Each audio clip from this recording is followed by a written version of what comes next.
Debate Bola 4 Linhas, começa agora o giro dos jogos entre cariocas e paranaenses na quinta-feira. No Engenhão, o Fluminense fez 3-1 no Coritiba, 3 gols de Fred, com Marcos Aurélio marcando o gol do Coxa. Na Arena da Baixada, o Vasco teve um empate que valeu por 2. Em campo, 2-2 com o Atlético Paranaense. Gols de Paulo Baier e Guerron para os atleticanos no primeiro tempo e Elton por 2 vezes marcando no segundo tempo para os vascaínos. O famoso 2 para lá, 2 para cá, né? Exatamente. Fora de campo, o empate no número de pontos com o líder Corinthians, só que uma desvantagem pelo número de vitórias da equipe corintiana. São 15 contra 14. Fernando Diniz. Os times cariocas que jogaram contra os paranaenses tiveram esquemas um pouco questionáveis inicialmente. O Fluminense teve o trio Edinho, Diogo e Marquinho e apenas Deco na equipe para chegar perto de Rafael Sobis e Fred. Deixa eu só fazer uma pergunta. O Diguinho tava com 3 cartões amarelos? Estava suspenso, se eu não me engano. Ah, tá. Então é por isso que o Guinho, Zezinho e Luizinho não foram escalados, né? Só ficou o Hugo, o Zezinho e o Luizinho, né? Exatamente. Mas... O que você achou desse esquema? O Vinícius, Edinho, Diogo e Marquinho. Exato. Bom, o Diogo é o melhor deles, sem dúvida nenhuma, tá? E o Diogo fez uma boa partida, entendeu? Os outros dois não comprometeram tanto assim. O problema é que o Coritiba deu muito trabalho. Bastante. Principalmente no meio de campo. Entendeu? O Rafinha deu muito trabalho. O Davi também deu muito trabalho. Entendeu? O próprio Marcos Aurélio. O Marcos Aurélio, então, fez o gol, né? Exato, gol de falta. Um gol de falta. O próprio Léo Gabo também deu um pouco de trabalho para a defesa do Fluminense. Mas os outros dois não comprometeram não, mas o Diogo foi e é o melhor dos 3. Mas eu não gosto muito desse esquema tático no Fluminense, não. Eu acho que o ideal seria jogar o Deco com o Lanzini ou com o Martinútil juntos. Exatamente. No Vasco, o meio de campo era Rômulo, Gilmar, Felipe Bastos e Diego Souza. Onde está o Felipe? Lateral esquerda. Na lateral esquerda. O que você achou disso, Diniz? O problema é que o Felipe já tem uma certa idade para jogar na lateral esquerda, né? Na lateral você precisa ter o quê? Velocidade para poder partir para o ataque e para poder partir para voltar para a defesa, né? Velocidade e resistência. E outra coisa, o Felipe ele foi pro meio de campo porque ele quando jogava na lateral ele já tinha essa mania de sempre tender a fazer jogadas pelo meio. Exatamente. E o Felipe sempre foi um lateral de quê? De partir para o ataque. Ou seja, de não voltar para a defesa. Isso sempre, desde quando ele era novinho, desde né? 96, quando ele subiu contra o Lopes. Exatamente. E ainda mais agora, quando ele tem 33 anos. É verdade. Ele vai ter dificuldade para voltar. Então, foi uma escolha errada do Cristóvão Borges, o Felipe de lateral. Principalmente porque o Gilmar não estava tão bem na cobertura. Exatamente. E principalmente porque quem era o lateral direito do Atlético Paranaense, hein? Wagner Diniz. Pois é. É o outro que vai para cima. Vai para cima e quando não dá para ir para cima, arranja uma faltinha. Arranja uma faltinha, um pênaltizinho, né? Enfim. A torcida do Vasco conhece bem, né? Exatamente. E os árbitros de todo o Brasil também, né? No Engenhão, o Coritiba iniciou melhor, né? Teve o início apertando bem o time do Fluminense. Foram os 10 primeiros minutos do primeiro tempo, mais ou menos, foram do Coritiba, né? Exato. O Coritiba começou bem, mas aí depois o Fluminense foi se equilibrando. Aí passou a tomar conta do jogo. E aí, meu amigo, veio o momento mais espetacular do jogo, né? Sem dúvida. Cruzamento do Mariano e o Fred de bicicleta mandou para o fundo da rede do Coritiba, né? É verdade. ainda no primeiro tempo. Enquanto tem os trem-bala, tem os bondes sem freios, tem o Fluminense de bicicleta indo para cima do título. E os aviões fretados, né? Que o Fred também chegou nesse avião fretado. A alternativa do Abel de trocar o Diogo pelo Lanzinho no intervalo, o que você achou? Olha, eu trocaria o Marquinho pelo Lanzini. Porque o Diogo, mal ou bem, ele estava dando uma proteção legal à zaga. E o Edinho, muito embora não seja de boa qualidade técnica, também faz isso bem. Agora, o Marquinho, meu amigo, o Marquinho não dá para entender muito a escalação dele no time do Fluminense, né? Eu acho que também é complicado o fato do Marquinho estar muito acostumado a jogar de terceiro homem, aí botar ele para ser segundo volante não pode complicar um pouco? Exatamente, pode complicar sim. A sorte dele é que o Coritiba no segundo tempo deu um pouquinho menos de trabalho do que no primeiro. Porque no primeiro o Coritiba chegou a ser até dominante, como a gente falou, né? Mas no segundo, o Fluminense dominou o jogo o tempo todo, muito embora o Coritiba levasse perigo nos contra-ataques, né? Mas a sorte do Marquinhos é que aconteceu isso, né? Que o Fluminense dominou no segundo tempo e que o Fluminense partiu para a vitória, né? Exato. Agora, o Digão foi substituído pelo Elivelton. Saiu machucado. Exatamente. Você acha que tá com risco agora do Digão perder a vaga para o Elivelton? O Elivelton foi bem no jogo, hein? Foi muito bem no jogo. E olha, não sei não. Corre risco, viu? Aliás, o mestre Oda, Abel Braga, meu amigo, olha, dessa vez eu não vou resistir, tá? Manda! Você aqueceu 2 jogadores para fazer uma alteração. Você tá de brincadeira com a torcida do Fluminense, né? Pior do que isso foi no final botar o Fernando Bob. Ele tá de bobeira, né? Nada supera. Ele tá de bobeira. Aliás, um deles foi o Fernando Bob, tá? Exatamente. E o outro foi o Elivelton, tá? Os dois que aqueceram. Poxa, gente, o jogador se machucou, o treinador não tem que ter dúvida nenhuma para poder botar o outro lá da mesma posição. O treinador não pode ter dúvida, é um sujeito que tem que tomar a decisão rápido. Exatamente. Entendeu? Ainda mais quando o jogador se machuca. Que isso? Exatamente. Agora, o time do Vasco, ele no início ele tava até bem, só que aí o técnico Antônio Lopes falou, Wagner Diniz, o seu parente aí, não sei se ele é seu parente ou não. Não. Wagner Diniz, joga em cima do Felipe, deita e rola em cima do Felipe. Ele deitou e rolou, o Atlético achou os 2 gols. Pelo lado direito, né? Pelo lado direito deles, exatamente. E também o Cristóvão Borges deveria ter feito a leitura do jogo, que é o seguinte, né? O Paulo Baier, como ele começou a carreira? De lateral direito.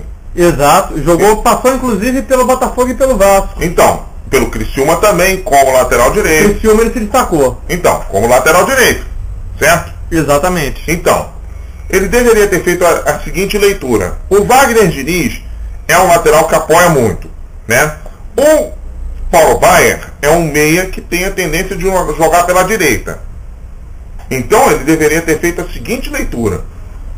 Eu fico variando o Gilmar com o Felipe, na função de lateral. Sim. Né? Ou assim, o Felipe sai e o Gilmar fica cobrindo. Isso. Ou eu fico variando, ou eu boto o Gilmar lá para marcar o Wagner Diniz e solto o Felipe. Entendeu? Mas não, ele não fez nenhuma das duas coisas. E se deu mal no primeiro tempo. Exato, mas você acha que a saída do Rômulo causou um pouco esse problema no meio de campo do Vasco? Aos 11 minutos ele saiu.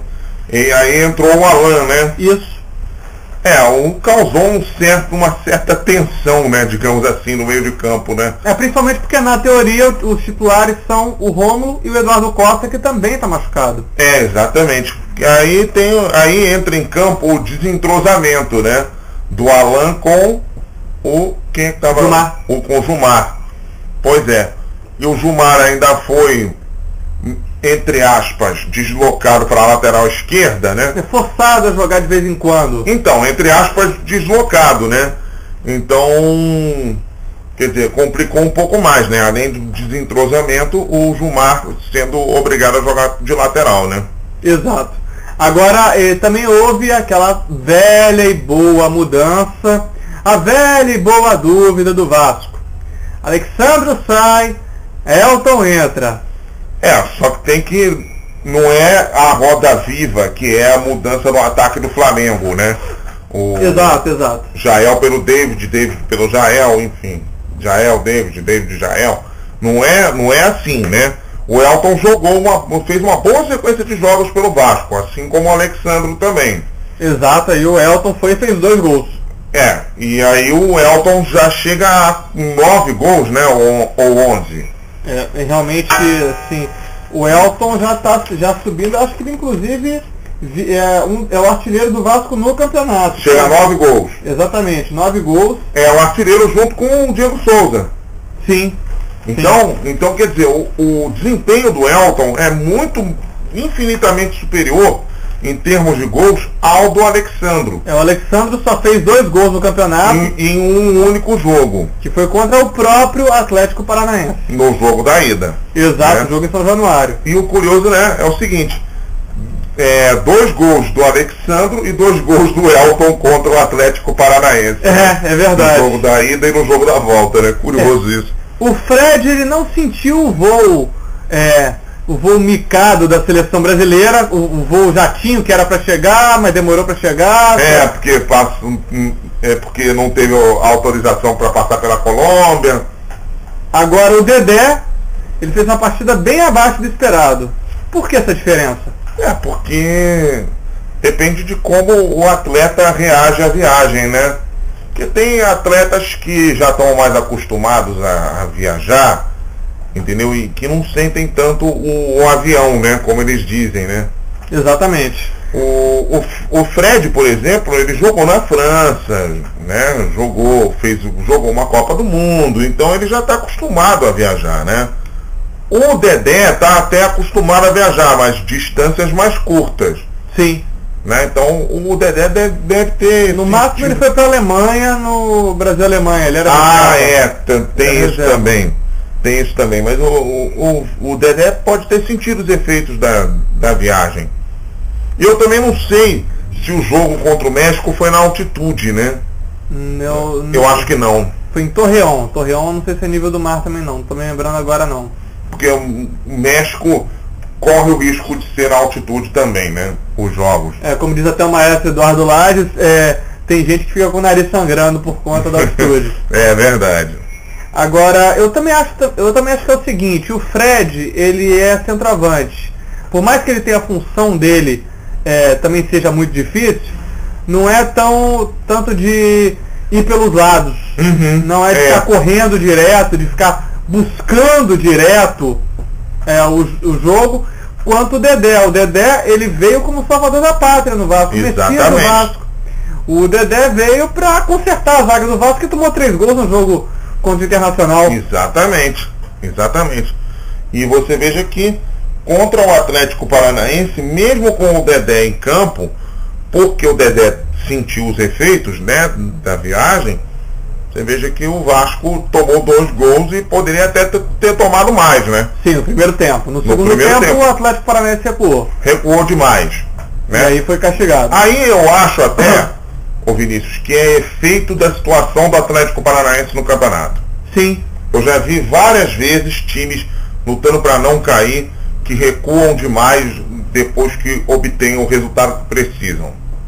É verdade. Agora, eu também, o problema do Dedé é que o tratamento dele com o Renato Silva não é muito grande. Isso. E para juntar o Felipe jogando na lateral esquerda e o Fagner, que como lateral direita ele não sabe defender tão bem, ele ataca muito bem. O Dedé acaba jogando por 4. Exatamente. Tem esse problema, eu acho que essa questão que atrapalha muito. Eu acho até que ele joga por 5, né? Porque o Eduardo Costa não está jogando.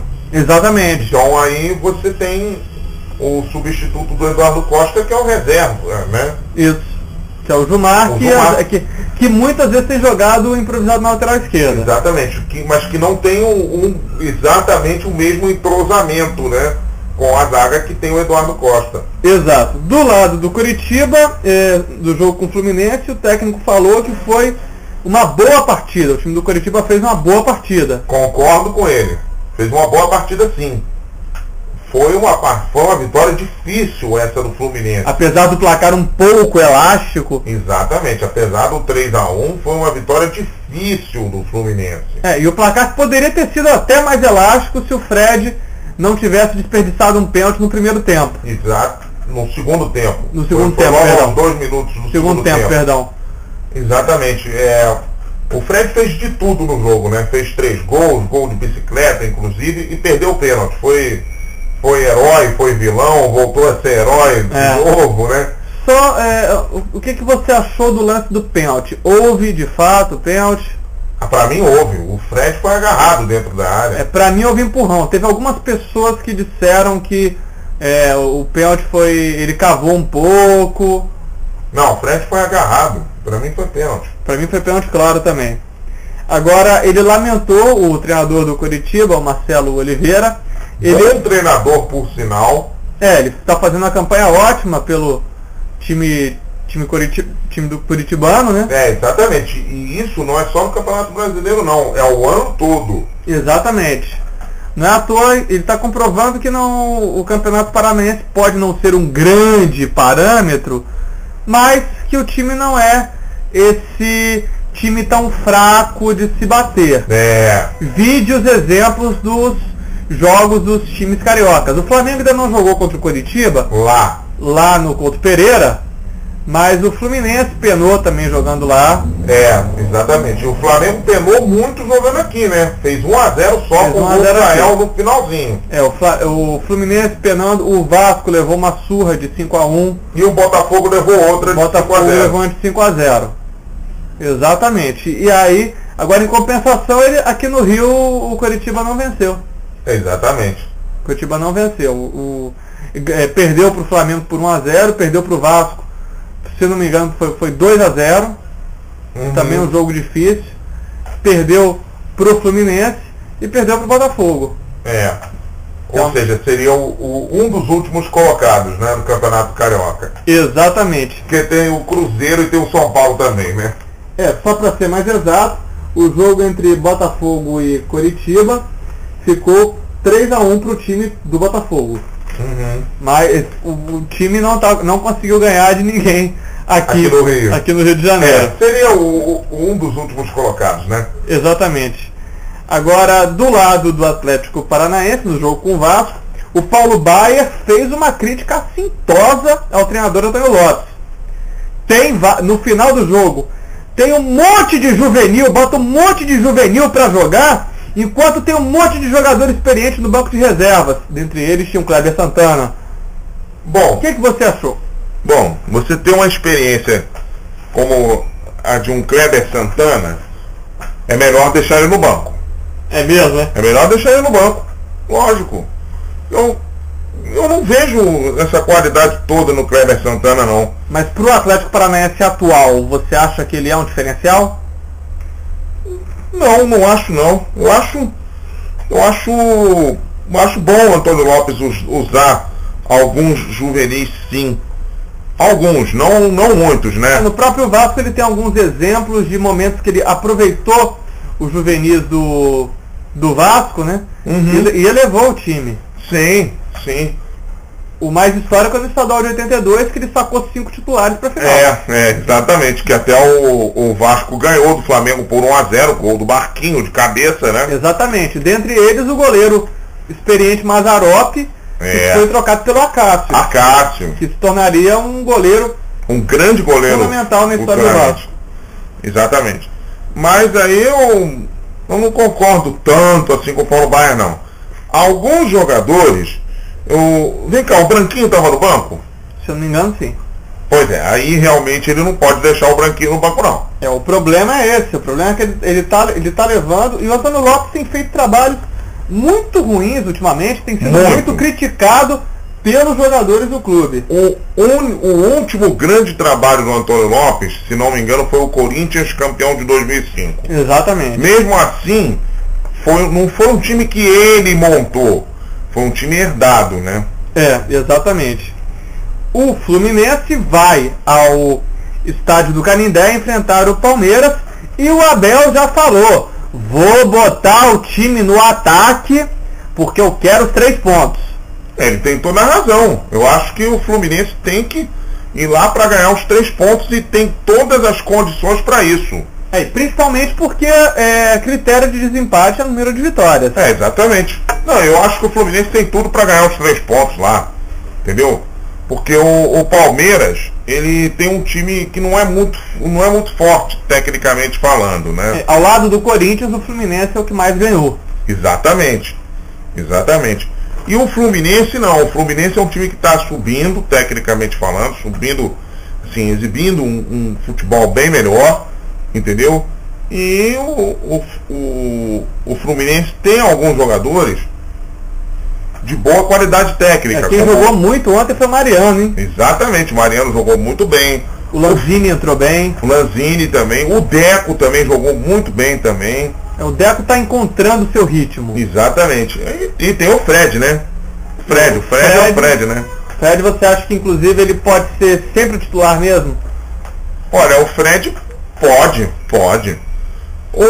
A concorrência no ataque do Fluminense está grande e boa. Sim. Né? Grande e boa. Você tem o Fred, você tem o Rafael Moura, que não é exatamente do mesmo nível do Fred, mas é um bom jogador. Um jogador que tem um porte físico muito grande e tem muita raça e sabe fazer gols, né? O Rafael Moura. Tem o Rafael Sobis, que é excelente também. Tem o Ciro também, que ainda não mostrou ainda que veio, mas é bom. Não lançou ainda. Que é bom. E tem o Matheus Carvalho, né? Sim. Agora, o Filipão é que vai ser o desfalque do time palmeirense. Ele vai pro casamento do filho dele em Portugal e não vai comandar o time do Palmeiras em seu jogo contra o Tricolor das Laranjeiras. Então vai ser um desfalque sentido, né? Com certeza, mas deve ser o Burtosa, né, quem vai comandar. Provavelmente. E também um desfalque muito importante é o Marcos Assunção, né? Sim. Aí, esse desfalque sim, eu acho que o Palmeiras vai sentir muito. É verdade. Dentro de campo. Já tem sentido o Márcio Araújo também, né, que não jogou, né? O Márcio Araújo. Contra o Flamengo. Mas eu acho que o Marcos Assunção é mais importante. Sem o Marcos Assunção, o Palmeiras perde a bola aérea, perde a falta bem cobrada. Exatamente. E perde a qualidade do passe no meio de campo. Exatamente. O Vasco vai enfrentar outro Atlético, o Atlético Mineiro, jogo em São Januário. Bom, é um jogo interessante da gente ver, né? Porque o Atlético Mineiro vem de uma vitória sensacional diante do Santos, né? Exato. Jogando em casa. Não é qualquer um que bate o Santos, né? Exatamente. Mesmo jogando em casa. E o Vasco vem aí de uma reação muito bonita também, né? Do 2-2 diante do Atlético Paranaense. Apesar de não ter chegado à liderança do campeonato, você acha que é uma reação bonita? Você acha que o empate não foi ruim? Não foi de todo ruim, não. Porque olha a quantidade de pontos que o Vasco ganhou. Exato. Entendeu? O problema é o seguinte, que o Vasco não ganhou o jogo dele. Tá? O maior vitorioso da rodada, sem dúvida, foi o Botafogo. Sim, claro. Porque o Botafogo ganhou os 3 pontos dele, ganhou mais 2 do Vasco, mais 2 do Flamengo, entendeu? Só aí já são 7. Mais 2 do São Paulo, só aí já são 9. E mais 3 do Corinthians. E mais 3 do Corinthians já são 12. O Botafogo ganhou 12 pontos. Exatamente. Agora, o Vasco não vai ter o Felipe e nem o Gilmar suspensos pelo 3º cartão amarelo. Isso é pra você ver como é que o Atlético Paranaense jogou pela lateral direita, né? Exatamente. Os dois estavam jogando por ali. Então, pelo lado esquerdo do Vasco. Pelo lado esquerdo do Vasco. Realmente, olha, sem o Felipe o time perde um bocado, né? Ainda mais. Eu acho que não deve ter o Juninho, né? Não deve ter o Juninho e não deve ter o Rômulo. Ih, rapaz. Vai ter que quebrar a cabeça feio o Cristóvão Borges. Vai ter que quebrar a cabeça. Sem o Eduardo Costa também, né? O Eduardo Costa talvez se recupere. Talvez, mas... Bom, se tiver o Eduardo Costa, aí eu armaria o time assim. Eduardo Costa, o Felipe Bastos, Bernardo e Diego Souza. E Diego Rosa? O jogador que atuou contra o Internacional. Jogador magrinho que joga de volante. Bom, talvez Diego Rosa, não sei. O Diego Rosa, ele parece sempre ter entrado com muita vontade nos jogos. Você acha que talvez fosse melhor do que botar o Felipe Bastos, ou botar o Felipe Bastos de terceiro homem? Terceiro homem, não sei, cara, não sei. É porque o Felipe Bastos, eu tenho reparado muito, eu acho que ele, quando joga de segundo volante, ele pena um pouquinho mais. Então eu boto o Diego Rosa. Diego Rosa no lugar do Felipe Bastos. E o Felipe Bastos tá para ser julgado também pelo STJD, por aquela entrada no Alexandro. É verdade. A partida contra o Internacional, a derrota do Vasco. Aliás, que marca feia que ficou, hein? Uma marca muito feia. Foi de lamentar mesmo. Foi. O julgamento do Felipe Bastos, ele foi denunciado pelo Superior Tribunal de Justiça Desportiva, no artigo 254 do Código Brasileiro de Justiça Desportiva, que é praticar jogada violenta. Aliás, o Abel e o Rafael Moura e o Souza também foram denunciados. Também vão a julgamento, se não me engano, semana que vem, né? Exatamente. O Felipe Bastos, ele pode pegar de 1 a 6 jogos. Exatamente. E aliás, o Renato Abreu também. De 1 a 6 jogos também. Exatamente. Aí realmente o pessoal vai ter alguns desfalques. Eu acho que o Vasco vai sentir muito para escalar esse meio de campo. Quem sabe até promover gente do Júnior. Porque realmente é uma quantidade de desfalques muito grande, né? E são desfalques importantíssimos. Você acha que é a temeridade o Vasco tentar o Bernardo? Vinícius, olha, eu acho que não vai ter jeito. Ele vai ter que tentar botar o Bernardo de titular. Entendeu? Principalmente... Para não botar o Bernardo de titular, ele teria que botar o Gilmar. Sim. Né? O Diego Rosa, o Felipe Bastos e o Diego Souza. E o Diego Souza, que mais uma vez... Ficaria um sistema defensivo. E o Diego Souza, principalmente, mais uma vez, fazendo a partida muito abaixo do esperado. Pois é. Oscilando demais, assim, agora tá indo para baixo. Mas também, o Vinícius, também ele está sendo castigado, né, por esse sistema tático, né? Muito. Pois é. Tá certo. O Palmeiras e o Fluminense se enfrentam jogo no domingo, e também no domingo, às 4 da tarde, e também no domingo o Vasco pega o Atlético Mineiro, jogo às 6 horas da tarde. O giro vascaíno e tricolor vai ficando por aqui, mas ainda há tempo para o recado final de Fernando Diniz. Bom, meu recado final, no caso do Fluminense, vai aí pro Abel. Abel, olha só. Você, num jogo, substitui mal. Né? Em alguns jogos você substitui mal. No outro você tem dúvidas sobre que jogador substituir. E no outro você escala mal. Meu amigo, o que você vai fazer contra o Palmeiras agora? É verdade. Entendeu? É difícil. Difícil a gente entender a sua cabeça, cara. E no jogo, e no caso do Vasco, Cristóvão, você começou tão bem, Cristóvão. Entendeu? Poxa, vamos voltar a cabecinha para treinar o time melhor, né? Pensar mais de cabeça Ricardo Gomes, né? Pensar exatamente. Mais o que Ricardo Gomes faria. O meu recado final é pro Vasco. O Cristóvão, ele tem que remendar, mas tem que remendar certo. E também vou dar destaque para o Rodrigo Caetano, que reclamou da arbitragem de maneira bem veemente. Ele falou que estão colocando árbitros de segunda linha nos jogos nos jogos do Vasco. Ele bebeu na mesma fonte do Sandrão, né? Do Sandro Lima, dirigente do Fluminense, né? Exatamente. Só pode ser.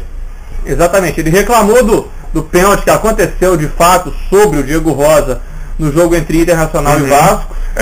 Não deixa de ter um pouco de razão, mas o problema é que a arbitragem está de segunda linha no futebol brasileiro. E no caso do jogo da Arena da Baixada, ele reclamou que os gandulas estavam sumindo com as bolas. E o que ele faria com relação aos gandulas lá do São Paulo, na hora da cobrança de falta do Rogério Ceni, hein? Você acha que é um pouco também, isso aí já acontece com certa frequência no Atlético Paranaense, no jogo da Arena da Baixada? Você acha que só ficou um pouco em voga depois que aconteceu aquele incidente no São Paulo e Flamengo? O problema, Vinícius, é que isso acontece, no caso não digo nem no caso do São Paulo e Flamengo não, mas eu vou dizer no caso do Atlético Paranaense. O time da casa está ganhando, os gandulas começam a sumir. Eu acho que inclusive aconteceu isso. Ou começam a retardar o envio de bolas. Inclusive acontece em São Januário. Acontece em São Januário. E olha, mais uma crítica para Abel Braga. Abel Braga mandou o gandula retardar o começo do jogo. Abel Braga, pelo amor de Deus, Abel, para com isso. E o meu recado final do Fluminense vai pro Abel também. O Fluminense tem que ir ao ataque, mas olha, por favor, um time mais ofensivo do que o que começou ontem o jogo com o Coritiba. Com certeza, sem dúvida nenhuma.